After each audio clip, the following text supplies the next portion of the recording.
70 సంవత్సరాల పైనే. ఇంకా ఇంకా 70 మానవుడు మహాజీవిస్తే ఎన్ని సంవత్సరాలు చేస్తాడండి? 50, 60, 70 అసలు 60 సంవత్సరాలు రాగానే మానవునికి మైండ్.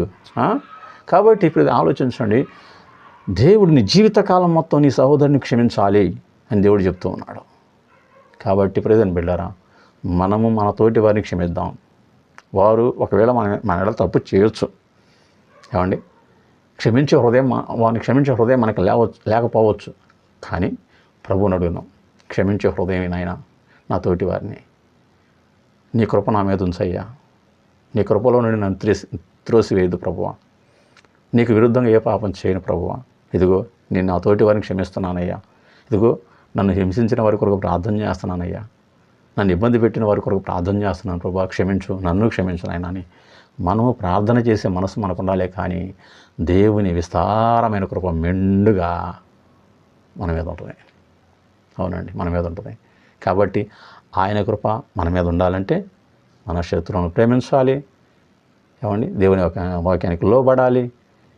ప్రేమ కలిగి ముందుకు నడిచినట్లయితే తప్పనిసరిగా దేవుడు మన కొరకు సిద్ధపరిచినటువంటి దీవెన ఈ లోకంలో పొందుకుంటాం, పరలోకంలో కూడా ఆయన ఇచ్చు బహుమానాలు పొందుకుంటాం. ఈ లోకంలో బహుమానాలు, పరలోకంలో బహుమానాలు పొందాలి అంటే నీవు కలిగి ఉండాలి క్షమాగుణం, క్షమించే హృదయం. అట్టి క్షమించే హృదయము మనము కలిగి క్రీస్తు యేసు ప్రేమతో నింపబడి ఆయన కృపలో వర్ధిల్లుదుముగాక. ఆమేన్. చిన్న ప్రార్థన. పరిశుద్ధుడైన దేవ పరమ తండ్రి, జీవము గల నీకు స్తోత్రాలయ్యా. క్షమించుట అని నాయన మీరు మాకు నేర్పించిన వారై ఉన్నారు. నిజమే నాయన, మీరు మమ్మలను క్షమించిన వారై ఉన్నారు, మా పాపదోషాలను తీసివేసిన వారై ఉన్నారు. మేము కూడా మా తోటి వారిని నాయన క్షమించే హృదయాన్ని మీరు మాకు దయచేయండి అయ్యా. ఒకవేళ వారు మా పట్ల నాయన అపరాధము చేసినప్పటికీ నాయన దయతో మమ్మల్ని క్షమించండి, వారిని క్షమించండి, వారికి కావలసిన రక్షణ మార్గము దయచేయండి.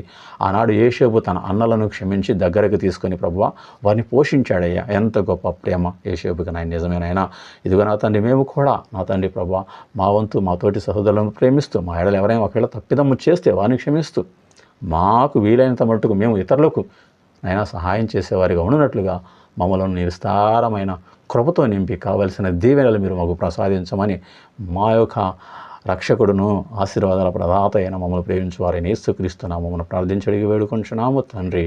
ఆమేన్. అందరికీ మరణాత. మంచిది.